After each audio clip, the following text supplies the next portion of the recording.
खूप असे पाहिलेत की खूप छान राहत होते हो लिव्ह इन मध्ये राहत असतात. ब्रेकअप झाल्यानंतर मग जे एकामेकांचे चिंधडे उडवायला सुरुवात करतात ते चिंधडे म्हणजे कोणाला आयुष्यातून बर्बाद करण्यासाठी इनफ असतं. डेटिंग ऍपवरून एकत्र आले, डेटिंग ऍपमुळेच एकत्र राहायला लागले आणि मग नंतर झालं की लग्न नाही करायचं. त्या मुलाचं लाईफ बर्बाद झालंय. 3 वर्ष झाले नोकरीवरून काढून टाकलं. 1.5 महिना जेलमध्ये होता. आता सध्या त्याला नोकरी नाहीये. एकुलता एक मुलगा होता. खेड्यातले बिचारे गरीब आई वडील ज्यांनी जीवाच्या आकांताने त्या मुलाला शिकवलं, इंजिनियर केलं होतं, पुण्यात जॉब करायला आला. जेव्हापर्यंत 6-8 महिने छान राहिले, त्याच्यानंतर आता 3 वर्ष झालेत जॉब नाही आणि सेशन ट्रायल फेस करतोय ती वेगळी. नमस्कार मित्रांनो, स्वागत आहे तुमचं काय बोलते पब्लिक या यूट्यूब चॅनलमध्ये.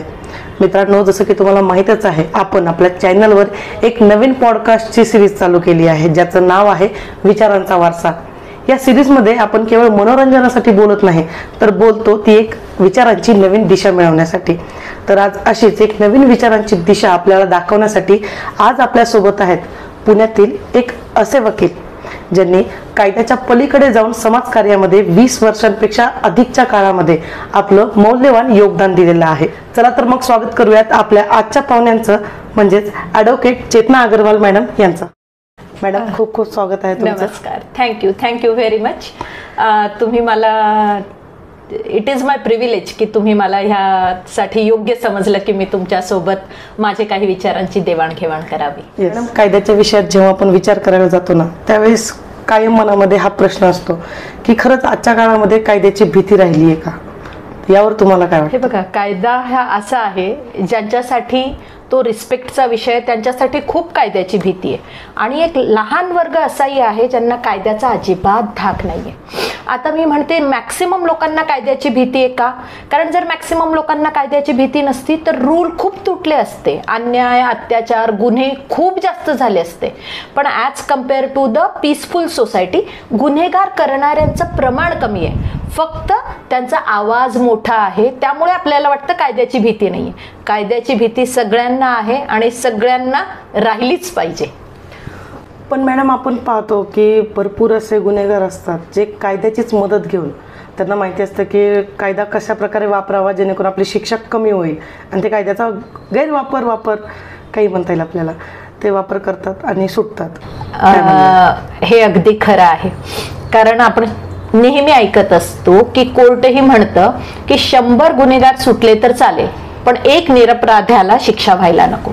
आणि ह्याच कन्सेप्टवर आधारित राहून जिथे स्पेशली क्रिमिनल मॅटर असतात तिथे बेनिफिट ऑफ डाऊट दिला जातो. आणि अपराधी नेहमी काय करतो, हा बेनिफिट ऑफ डाऊट ही जी कन्सेप्ट आहे ह्याचा उपयोग करून सुटण्याचा प्रयत्न करतो. म्हणजे एखादी गुन्ह्याच्या परिस्थितीमध्ये अजून काय काय संभवित गोष्टी असू शकतात ह्याच्याबद्दल जेव्हा डाऊट निर्माण केला जातो तेव्हा कोर्टाला त्याला सोडण्याशिवाय पर्याय राहत नाही. पण येस, अजून एक जे महत्वाचं सांगायचंय की नाउ डेज हा जो प्रमाण आहे ना हे खूप कमी झालेलं आहे. म्हणजे आता गुन्हेगार सुटण्याचं जे प्रमाण आहे ते कमी का झालंय याच्यासाठी एक महत्वाचं योगदान आहे ना मीडियालाही द्यावं लागेल. कधी कधी मीडिया या अशा गोष्टींना इतकं उचलून धरतं की कोर्टालाही मग त्याबद्दल, आपण असंही म्हणतो की मीडिया ट्रायल चाललाय, पण कोर्टावरही या गोष्टीचा दबाव येतो. जसं आता आपण कलकत्ताची केस पाहिली असेल, रेप केस, मीडियाने ती खूप उचलून धरली. एक काळ असा होता जी दबली गेली होती सुरुवातीचा, पण ज्यावेळेस मीडियाने उचलून धरली, सुप्रीम कोर्टाने स्वतः त्या गोष्टीची दखल घेतली आणि त्याच्यावर कारवाई केली. तर येस, मिसयूज होण्यापेक्षा कायद्यांमध्ये ज्या पोकळे आहेत किंवा पळवाटा आहेत ह्याचा दुरुपयोग आरोपीकडून खूप वेळा केला जातो. पण मॅडम, मीडियामुळे अशा बऱ्याच केसेस आहेत की ज्यांना हायलाईट केल्यामुळे त्यांना नाही मिळाला आहे. नाहीतर भरपूर असे आरोपी आहेत की जे मागच्या आडून म्हणजे पळून जाण्याचा प्रयत्न करतात, पण मीडियाच्या हायलाईटमध्ये आल्यामुळे त्यांना सामोरे जावं लागतं आणि त्यांना शिक्षा पण मिळते. ऑफकोर्स मिळते. जसं मी सांगितलं यूज आणि मिसयूज दोन्ही आहे, तसं मीडिया ट्रायलचे काही काही मिसयूजही असले तरी कधी कधी जिथे खरंच एखादा ॲग्रीव्ड पर्सन असतो ना ज्याची केस खरंच दबली गेली आहे मीडियामुळे ती वर येते आणि मग एकदा का कोर्टाने सुमोटो, कोर्ट खूप वेळा स्वतःहून दखल घेतं. जर एखाद्या गोष्टीमध्ये दखल घेतली गेली नाही प्रायमरी स्टेजला तर कोर्टाकडे ह्या पॉवर्स असतात की हायकोर्ट, सुप्रीम कोर्ट स्वतःहून एखाद्या गोष्टीची दखल घेतात आणि मग त्यासाठी शो कॉज नोटिसेस संबंधित लोकांना काढतात आणि ट्रायल कंडक्ट किंवा इन्व्हेस्टिगेशन कंडक्ट करायला लावतात. मॅडम, याच म्हणजे मीडियाचा जे वापर आहे त्याच्या संबंधित पुण्यातली एक केस झाली दीनानाथ मंगेशकर या रुग्णालयाची, यावर तुमचं काय मत आहे? ती आता अंडर ट्रायल आहे आणि त्याच्यामधले सगळेच इन्व्हेस्टिगेटिंग फॅक्टर बाहेर यायचे आहेत. म्हणजे ऍक्च्युअल परिस्थिती काय झाली हे तसं पाहायला गेलं तर आजपर्यंत आपल्याला मॅक्सिमम लोकांना माहीतच नाहीये. कारण जे आपल्याला लहान शॉर्ट्स दिसत आहेत किंवा जे मीडियामध्ये येत आहे तितकंच आपल्याला कळत आहे. त्यामुळे अशा परिस्थितींमध्ये त्याबद्दल काही कमेंट करणं is really unfair. Yes madam, कधी तुमच्याकडे असा क्लायंट आलाय का की ज्याने चूक केली आहे, गुन्हेगार आहे तो, पण तो आता तुमच्याकडे क्लायंट म्हणून आलाय, तुम्हाला माणूस म्हणून वाटत असेल याला शिक्षा व्हावी, बट ऍज अ क्लायंट म्हणून तुम्हाला त्याला वाचवायचंय, अशा वेळी तुम्ही काय करता? हे बघा, पर्सन आणि प्रोफेशन दोन वेगळ्या गोष्टी आहेत. बरोबर. ऍज अ पर्सन माझे स्वतःचे इथिक्स काय आहेत, माझा स्वतःचा विचार काय आहे हा एक पार्ट जरी असला तरी ऍज अ प्रोफेशनल म्हणून माझ्या काय रिस्पॉन्सिबिलिटीज आहेत ह्याही तितक्याच महत्वाच्या असतात. आणि ह्याच्यात अजून एक सांगते तुम्हाला, जसं ना इव्हन येणारा क्लायंट असतो ना त्यालाही माहित असतं कोणते लॉयर कोणत्या पद्धतीचे, स्पेशली एक कम्युनिटीमध्ये हा एरिया असतो की जिथे ह्या पद्धतीचे मॅटर हे लॉयर घेतात, असा एक त्यांचा एक म्हणजे माहिती त्यांना झालेली असते. त्यामुळे बहुतेक वेळा तशा लॉयर्सकडे तसेच क्लायंट जातात आणि तो एक पार्ट ऑफ अनरिटन प्रोसिजर आहे आपण म्हणूया की फॉर्च्युनेटली आमची जी पठडी आहे ती थोडी वेगळी आहे. असं नाही होत की माझ्याकडे येणारा सगळाच क्लायंट अगदी राम आहे आणि सीतादेवी आहे आणि त्यांनी कधीच काही केलेलं नाही. ग्रे एरिया प्रत्येक केसमध्ये असतोच. थोडं चांगलं थोडं वाईट प्रमाण कमी जास्त असू शकतो. पूर्ण ब्लॅक अँड व्हाईट असं काहीच नसतं. तर येस, बिईंग अ प्रोफेशनल माझी ही ड्युटी असते की मी माझ्या क्लायंटला त्याच्या जे बेस्ट हिताचं आहे ते मिळवून द्यावं आणि त्यासाठी आम्ही नेहमीच, मी काय प्रोफेशन मधला प्रत्येक व्यक्ती किंवा प्रत्येक लॉयर नेहमी प्रयत्न करत असतो. मॅडम, तुम्हाला 20 वर्षांपेक्षाही अधिकच्या काळामध्ये ह्या वकिली क्षेत्रातला अनुभव आहे, त्याच्यासोबतच तुम्ही समाजकार्यामध्ये भरपूर काम केलेलं आहे, तर या कामांबद्दल जरा माहिती द्या ना. समाजकार्यांमध्ये म्हणजे खरं तर ना समाज हा आपला एक भाग आहे आणि प्रत्येक जणाचं समाजाला ऋण फेडण्याचं पद्धत वेगळी असू शकते. ज्याच्याकडे पैसे आहेत ते चॅरिटी करतात, खूप मोठे दान दक्षिणा देतात. ज्यांच्याकडे वेळ आहे ते लोक वेळ श्रमदान करतात आणि आपण जे काही जण असतो ते ज्ञानदान करतो किंवा स्किल दान करतो. तर माझं जे आहे की माझी ऍसेट, माझी स्वतःची माझी जी मालमत्ता आहे ते माझं ज्ञान आहे आणि मग त्याद्वारे मी चाइल्ड वेलफेअर कमिटीमध्ये 10 वर्ष एका जिल्ह्यासाठी काम केलेलं आहे, जिथे आम्ही अनाथ मुलं, जे आश्रम शाळांमध्ये राहणारी मुलं, शिशुगृहांमध्ये राहणारी मुलं यांच्या वेलफेअरसाठी काम केलेलं आहे, स्त्रियांसाठी काम केलेलं आहे. प्लस डिस्ट्रिक्ट कोर्टाने माझी प्रिझन्स असतात ना त्याच्यामधल्या जो महिलांचा कक्ष असतो त्याच्यामध्ये महिलांच्यावर काही अत्याचार तर होत नाहीये, त्यांना जे बेसिक नेसेसिटी ज्या आहेत त्या मिळतायत की नाही, तर त्यासाठी सुपरविजनरी ह्याच्यासाठी पण माझी अपॉइंटमेंट केली होती. मी त्यातही काम केलंय. प्लस आम्ही लिगल एड थ्रू कधी कधी काही असे मॅटर्स घेतो जे अफोर्डेबल नाहीयेत जनरल पब्लिकला, पण त्यांना गरज आहे न्यायाची, नाही का, आणि वकिलाचे पैसे तर देऊ शकत नाही. मग ते प्रत्येक जिल्ह्यामध्ये विधी सेवा कार्यालय असतं, मग त्यांना आम्ही कधी कधी आमच्या सेवा देतो, कोणाचे मॅटर फ्री चालून देतो किंवा अशा पद्धतीने मी प्रयत्न करते माझ्याकडून जे थोडंसं काही जे समाजकार्य होईल ते करण्यासाठीच. मॅडम, जसं तुम्ही सांगितलं की स्त्रियांसाठी तुम्ही बरेच कामं केलेली आहेत, पण आताच्या जगामध्ये आपण पाहतोय की स्त्रियांना कुठतरी कायद्याने सॉफ्ट कॉर्नर दिलेलं आहे आणि आता अशी परिस्थिती आहे लग्नामध्ये की नवरा बायकोच्या जाचाला कंटाळून आत्महत्या करायची त्याच्यावर परिस्थिती उद्भवते. तर यावर वकील म्हणून तुम्हाला काय वाटतं, अशा केसेस आल्यात का तुमच्याकडे? येस, अशा केसेस नियमितपणे आणि सगळ्यांना अनुभवायला मिळतात. जसं मी सांगितलं, कोणीच ब्लॅक आणि कोणीच व्हाईट असं नसतो, ग्रे शेड प्रत्येकामध्ये असतो. कायद्याने जेव्हा स्त्रियांना सेंटरमध्ये लक्षात ठेवून ज्यावेळेस कायदे बनवले त्यावेळेस खरंच स्त्रियांना त्या कायद्याच्या प्रोटेक्शनची आणि अतिरिक्त सवलतीची गरज होती. पण कधी कधी काय असतं, जशा चांगल्या प्रवृत्ती असतात काही वाईटही प्रवृत्ती असतात आणि खूप वेळा मग त्या कायद्याचा दुरुपयोग व्हायला लागतो.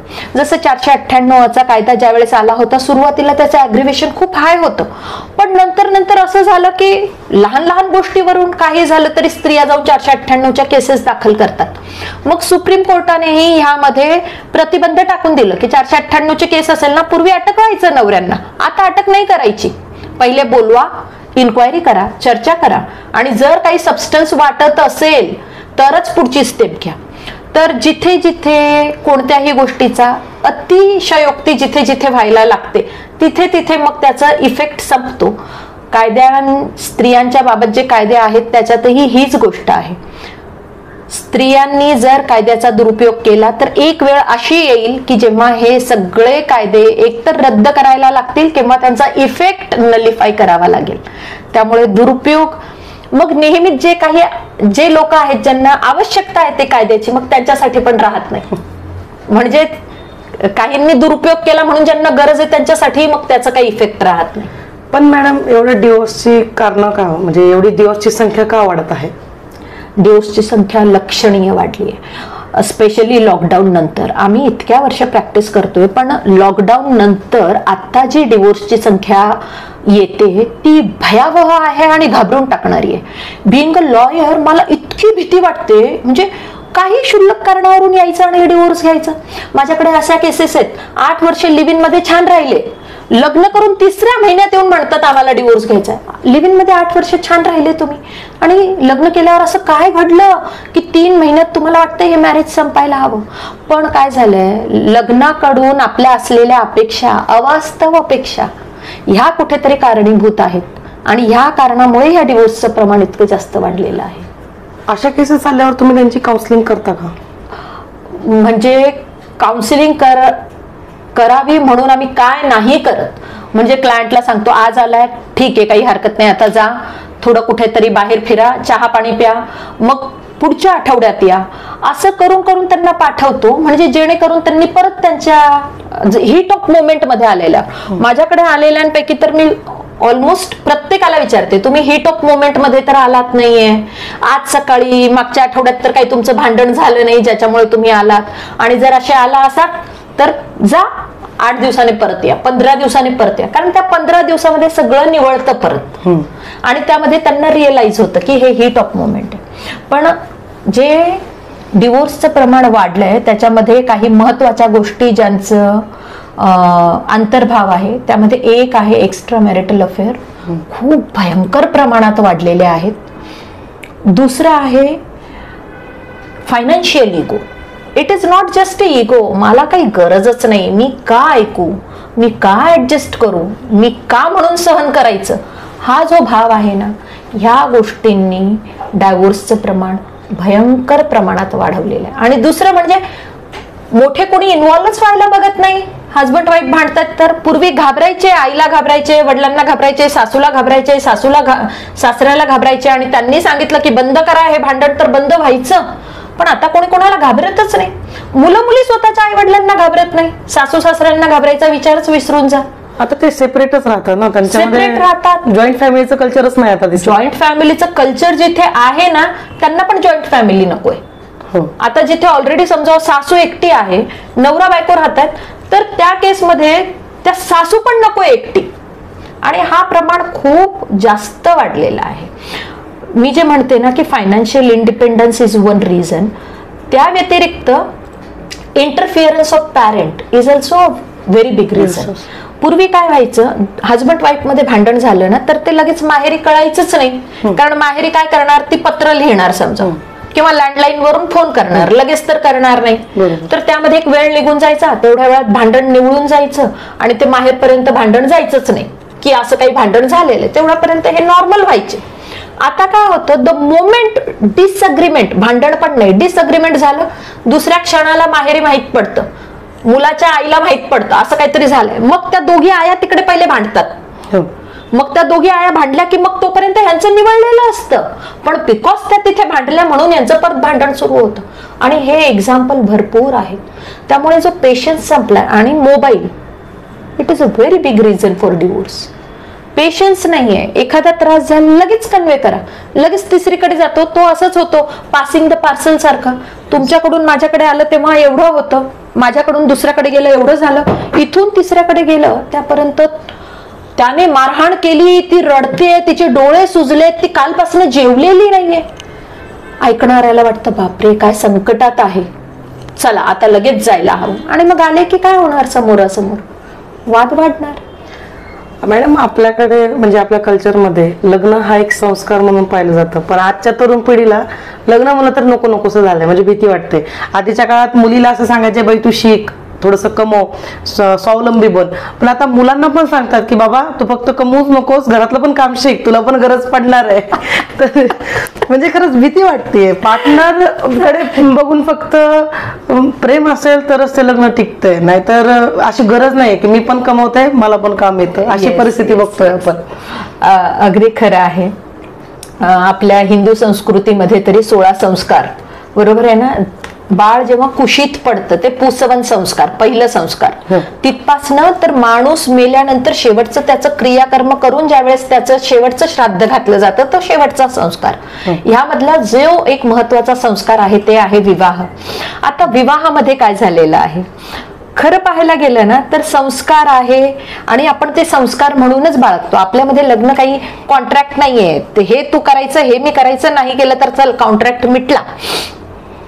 परंतु जसं तुम्ही सांगितलं की आजच्या पिढीला भीती वाटते, भीती वाटण्यासारखं कारण नाहीये. जेव्हा पहिले फक्त स्त्रिया घर सांभाळायच्या आणि माणूस फक्त कमवून आणायचा, जेव्हा आता स्त्री ही स्वावलंबी झाली आहे तर माणसालाही घरचं काम शिकावंच लागेल ना. घर दोघांचं आहे, ते दोघांनीच आवरायचं, एकाने पसरवलं दुसऱ्याने आवरायचं. हे आता दिस इज पार्ट अँड पार्सल. जेव्हा आपण अपेक्षा करतो की माझ्या पत्नीनेही कमवलं पाहिजे, तिनेही माझे लाईफस्टाईल उंच करण्यासाठी मला फायनान्शियल हातभार लावला पाहिजे, तर तू तिला स्वयंपाकघरात मदत केलीच पाहिजे की. तर हे असायलाच हवं. पण मॅडम या केसमध्ये ना काही ठिकाणी असं बघायला मिळतं की दोघेही सेल्फ डिपेंडेंट झालेले आहेत, त्यांना एकमेकांच्याशी जास्त अवलंबून नाहीत ते राहिलेले. तर अशा परिस्थितीत जेव्हा भांडण होतं ना तेव्हा त्या दोघांचा इगो मध्ये येतो की मी पण कुठे कमी नाहीये. मग त्या ठिकाणी ते नातं टिकवण्यापेक्षा सुटका करायला बघतात. डेफिनेटली हा प्रकार जास्त झालाय. पण आता समाजाला किंवा ह्या पिढीला काय समजून व्हायला हवं, marriage is not just financial stability. Marriage म्हणजे काय फक्त कमवणं हे एकच नाहीये. मॅरेज हे दोन व्यक्तींना एकत्र मिळून हा संसार पुढे नेणं, त्यांच्यामधलं emotional bonding, physical bonding, social bonding आणि more important I am with you at any point of time असं कोणी म्हणणारं कॅम्पॅनियन, तर ह्याची खूप आवश्यकता असते. जेव्हा आपण लग्नाला फक्त पैशांमध्ये तोलायला सुरुवात करतो ना तर हे प्रॉब्लेम्स जास्त येतात. एक असं लग्न ज्यामध्ये पैसे आहेत, इम्पॉर्टंट पार्ट आहे, पण तो पहिला आणि प्राइम मोस्ट इम्पॉर्टंट पार्ट नाहीये, हा जिथे कन्सिडरेट आपण विचार करायला लागतो. जिथे बिईंग अ हजबंड किंवा बिईंग अ वाईफ एकमेकांना रिस्पेक्ट देणं आणि ऍडजस्ट करणं जिथे होतं ना, त्यानंतर मग लग्न अगदी छान चालतात. आणि हे सांगण्यामागचा प्रयत्न हाच असतो की एकामेकांना रिस्पेक्ट द्या आणि ऍडजस्ट करा. प्रेम वगैरे बाकी सगळं होतं आणि ते तर वाढतं. जसं जसं वय वाढणार आहे, तुमचे वर्ष वाढणार आहेत, ते वाढणार आहेत. पहिले 2 वर्ष क्रिटिकलच असतात. ते पहिले 2-3 वर्ष सांभाळले ना की मग पुढचं आयुष्य मॅक्सिमम प्रमाणात चांगलंच जातं. मॅडम, आजकाल लव्ह मॅरेजचा जास्त ट्रेंड आहे आणि असं म्हणतात पण की एकमेकांना ओळखल्याच्या नंतर नातं लग्न जरा जास्त चांगलं टिकतं. तर लव्ह मॅरेज चांगलं की अरेंज मॅरेज, तुमचा काय अनुभव आहे? खूप सुंदर प्रश्न आहे हा, मलाही पडलेला प्रश्न आहे. माझं मत आहे लव्ह मॅरेज अरेंज मॅरेज पेक्षा जे मॅरेज टिकतं ना ते चांगलं. जसं लव्ह मॅरेज, मी आता जसं तुम्हाला एक सांगितलं की माझ्याकडे असेही क्लायंट आहेत, लिव्ह इन मध्ये अनेक वर्ष राहिले, तो छान अगदी आनंदात, आणि लग्न केला तसा प्रॉब्लेम सुरू झाला. तर ना हे लव्ह आणि अरेंज ह्यापेक्षाही जिथे आपण एकामेकांचा सन्मान करतो ज्या लग्नानंतर आणि एकामेकांकडून अपेक्षा कमीत कमी ठेवतो ना, ते लग्न छान असतात. ते लव्ह असो की अरेंज असो. खूप जण आपल्यातले मॅक्सिमम जण लव्ह मॅरेज मधले आहेत आणि अनेक जण अरेंज मॅरेज मधली आहेत. काय कित्येक जणांचे अरेंज मॅरेज आहे ना, ते लग्नानंतर हळूहळू उलगडत जातं, फुलत जातं आणि छान डेस्टिनेशन पर्यंत जातं. आणि काही काही लव्ह मॅरेजही अशी असतात की लग्न केल्या केल्या हा बदललाय, लग्न केल्या केल्या ही बदलली, ही कंप्लेंट तर खूप कॉमनली ऐकायला मिळते. का? कारण the moment you get married तुमच्या अपेक्षा बदलतात.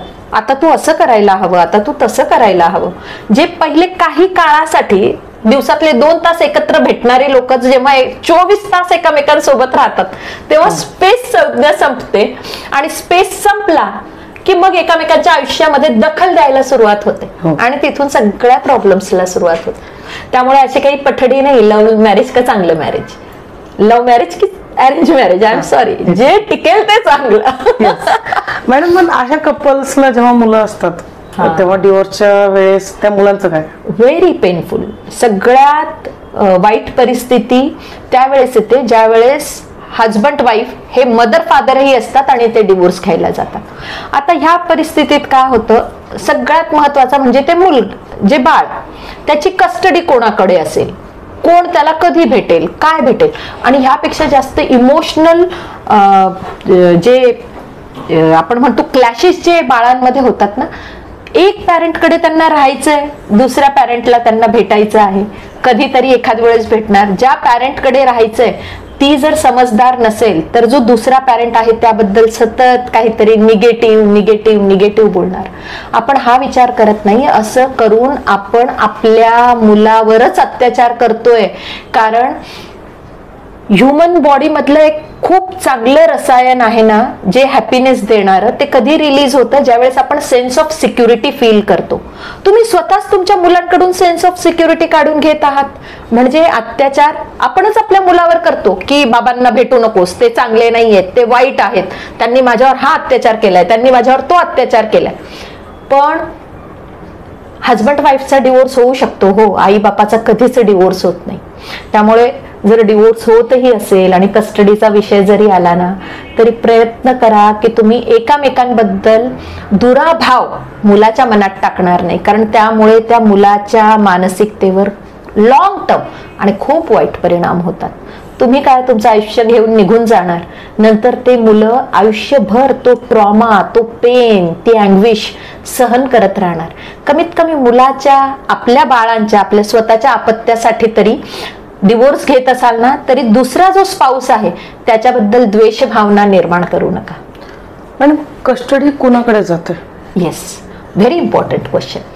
कस्टडीसाठी ना 2-3 ऍक्ट आहेत, पण at the end of day custody नेहमी त्या पॅरेंटकडे दिली जाते जिथे बाळाचं वेलबिंग, म्हणजे त्या मुलाचं वेलबिंग आणि त्याची इमोशनल, सोशल, एज्युकेशनल ग्रोथ चांगली होईल.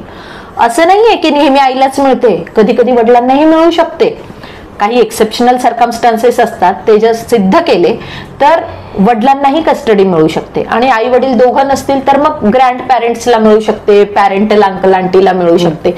पण ह्या सगळ्या गोष्टी विचारात घेताना कोर्ट नेहमी एकच विचार करतो की मुलाचं संगोपन कुठे चांगलं होणार आहे. काही जणांच्या अशा मिसकन्सेप्शन आहे की कस्टडी नेहमी आईलाच मिळेल किंवा जो कमावता व्यक्ती आहे त्यालाच मिळेल. असं काही नाहीये. जर एखादी व्यक्ती कमवती आहे आणि एखादी, दोघांपैकी हजबंड वाईफ पैकी एक कमवता आहे आणि वाईफ समजा चांगलं शिक्षण देऊ शकते, मुलाला वेळ देऊ शकते, तर कोर्ट आईला पण कस्टडी देऊ शकतं आणि हजबंडला सांगू शकतं की तू मुलाला प्रत्येक महिना त्याच्या शिक्षणासाठी खर्च दे. त्यामुळे there is no straitjacket formula की कस्टडी कोणत्या रूल मध्ये कोणाकडे जायला हवी. फायनान्शियल कंडिशन पण पाहिली जाते, पण ऍट द सेम टाइम वेळ आहे का, संस्कार द्यायला कोण आहे तुमच्याकडे, सपोर्ट सिस्टम काय आहे तुमच्याकडे, ह्या गोष्टींचाही कोर्ट विचार करतं. आणि मॅडम, जर आई वडील दोघेही जर त्या मुलाची जबाबदारी घ्यायला तयार नसतील तर? अरे, दिस इज द मोस्ट अनफॉर्च्युनेट गोष्ट की जिथे आई किंवा वडील दोघेही जबाबदारी घ्यायला तयार नाहीयेत. बघा, गव्हर्नमेंट कडून अनेक संस्था आहेत, पण मग हाच विचार आहे का आपण आपल्या मुलाला असं म्हणजे सरकारच्या भरोशावर टाकून देणार आहोत का? ही परिस्थिती रेअर असते मला वाटतं, जिथे आई वडील दोघेही जबाबदारी घ्यायला तयार नाहीयेत. कारण आम्ही कोर्टात भांडताना पाहिलंय आईना आणि वडिलांना की आम्हाला कस्टडी हवी. मला ह्या परिस्थितीमध्ये ना फक्त त्या बाळाचीच दया येईल. म्हणजे की how bad that feeling is की nobody love me. That feeling is very painful की nobody love me and I am not. कोणी असं नाही जो बोलेल मला तो हवायस, असं कोणी नाही. That painful situation.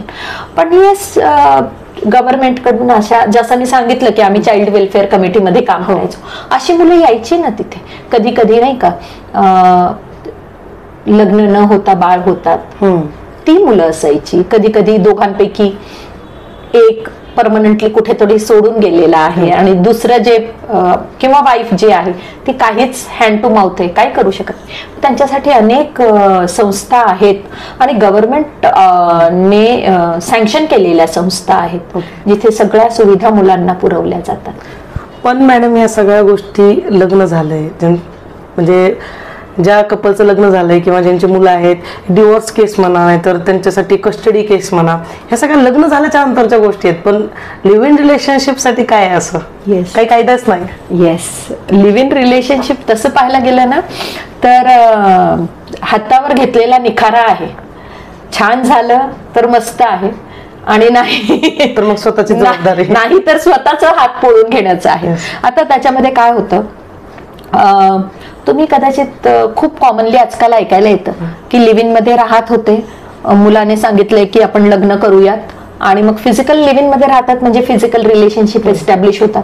काही कारणाने ते जर मोडलं तर मग मुलगी जाऊन रेप केस करते मुलावर आणि त्या मुलाचं अक्षरशः आयुष्य उद्ध्वस्त होतं.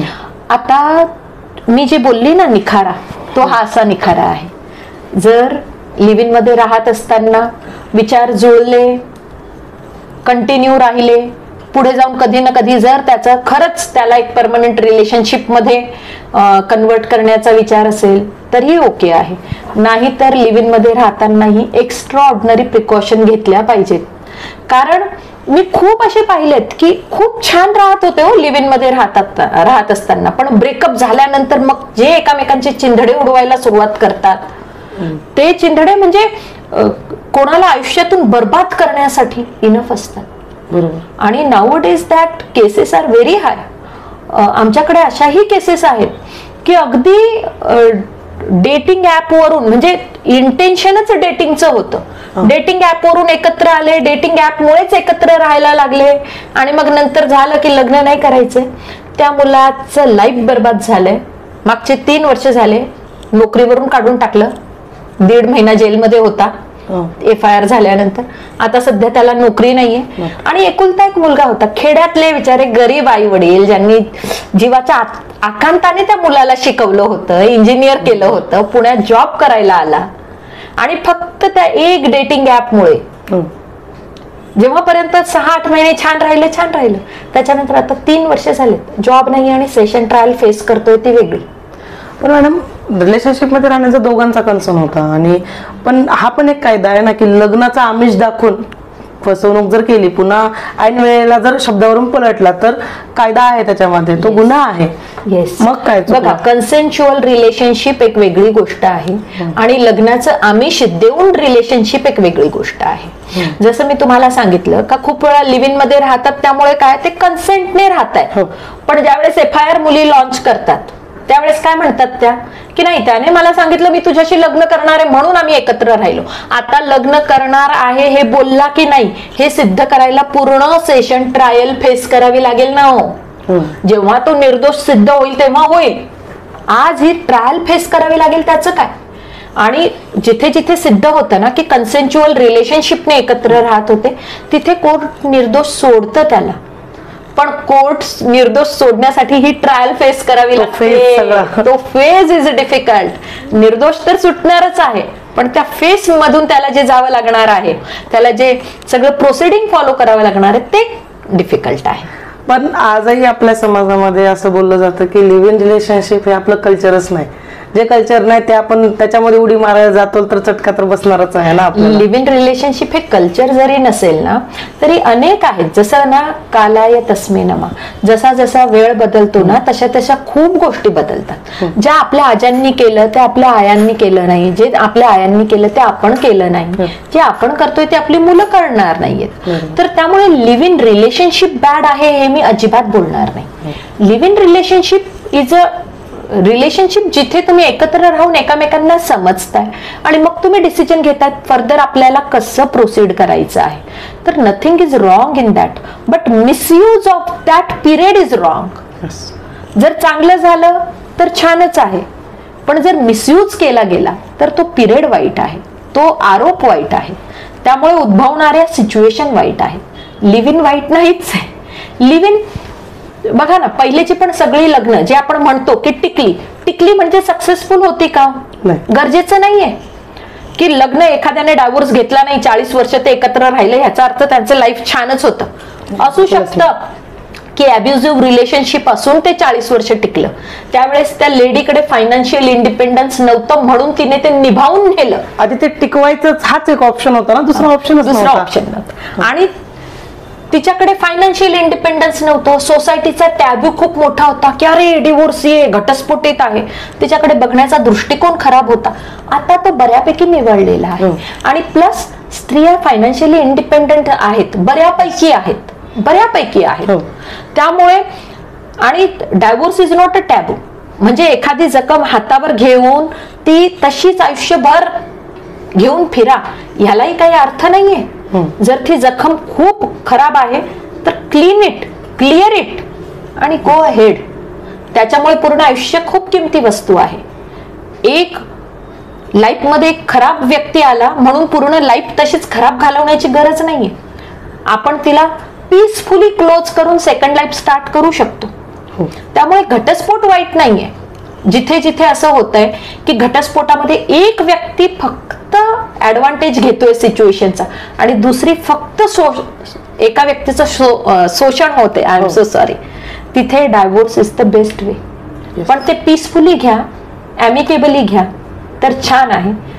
काही वेळा ते कॉन्टेस्टिंग पण घ्यावं लागतं जर दोन्हीपैकी एक पार्टीला ही समज नसेल की ॲमिकेबली पण सॉर्ट आउट होऊ शकतात विषय. जास्त वाद घालत बसतात काही लोक, खूप वाद घालतात.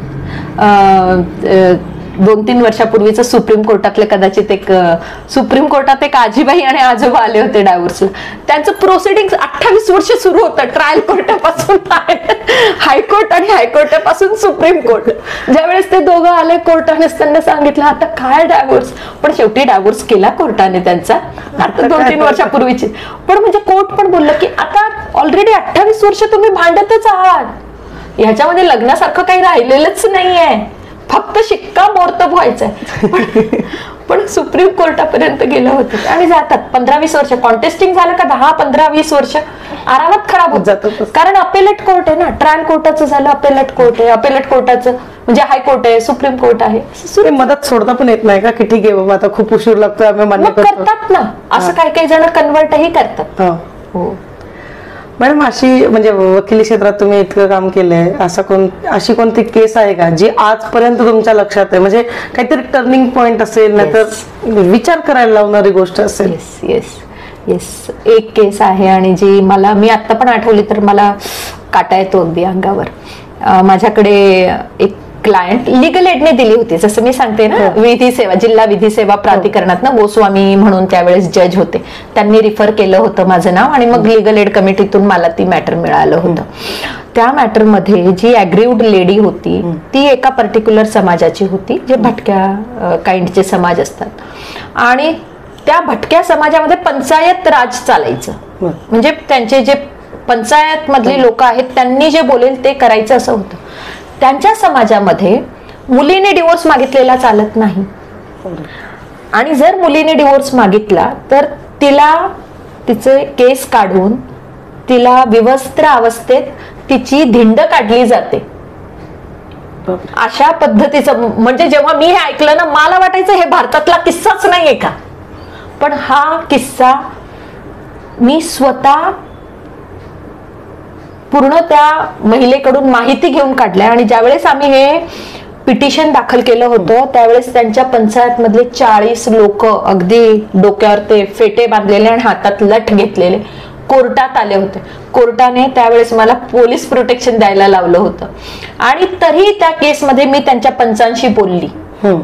फायनली ते आम्ही म्हणजे पूर्ण झालं मॅटर, आमच्या बाजूने निकाल लागला आणि तिला त्यानंतर मी ज्या एका वस्ती शाळेत काम करत होते तिथेच तिला क्लर्कची नोकरी पण लावून दिली. त्यानंतर ती छान आयुष्य जगते. पण तो जो एपिसोड होता ना तो अगदी हेलावून टाकणारा होता. म्हणजे मी इतकी अस्वस्थ झाली होती की माझी रात्रीची झोप उडून गेली होती. आणि मी अजून त्याच्यातल्या काही क्रुशियल गोष्टी आहेत त्या तर सांगितल्याच नाही की त्यामध्ये तिच्यावर सेक्शुअल जे अब्यूज होतं ते कोणत्या लेवलचं होतं ते मला हादरून टाकणारं होतं आणि त्या केसने माझी झोप उडवून टाकली होती. मग हे सगळं कोर्टाच्या समोर जेव्हा आलं तेव्हा त्या पर्टिक्युलर ठिकाणसाठी काही कोर्टाने काही नियम काढले का नाही? नाही, ते त्या कोर्टाचं जे प्रिव्ह्यू होतं ना, ट्रायल कोर्ट होतं, त्या कोर्टाचं जे प्रिव्ह्यू होतं त्या लेडीला रिलीफ देणं ते केलं. पण त्या पूर्ण समाजाच्या अगेन्स्ट काही करण्याचं त्यांच्याकडे राईट पण नव्हता. ट्रायल कोर्टाचं मॅटर, हे जर हायकोर्ट सुप्रीम कोर्टाचं मॅटर असतं ना तर सुप्रीम कोर्ट सुमोटो अशा ऍक्शन घेऊ शकतं. पण ट्रायल कोर्टावर स्वतःची आपली काही बंधनं असतात. तर त्यांच्याकडे जो aggrieved person come to me I can provide relief to that person. Okay, मी पब्लिक ऍट लार्जच्या नाही अनाउन्समेंट करू शकत. तर त्यांनी ते केलं होतं. धक्कादायक आहे असं भारतामध्ये असं पंचायत. आणि मी खरंच सांगते, माझं सगळं शिक्षण मुंबईमधून झालेलं. मला पहिले असं वाटायचं काय अत्याचार वगैरे ही कन्सेप्टच नसावी. हे काय खोटं बोलतात, सगळ्या तर छान आहेत, सगळ्या मस्त जॉब करतात, सगळ्या मस्त अर्न करतात, हे काय अत्याचार वगैरे होतात काय, हे चुलीमध्ये टाकणं आणि पेटवणं, मला हे सगळं खोटं वाटायचं.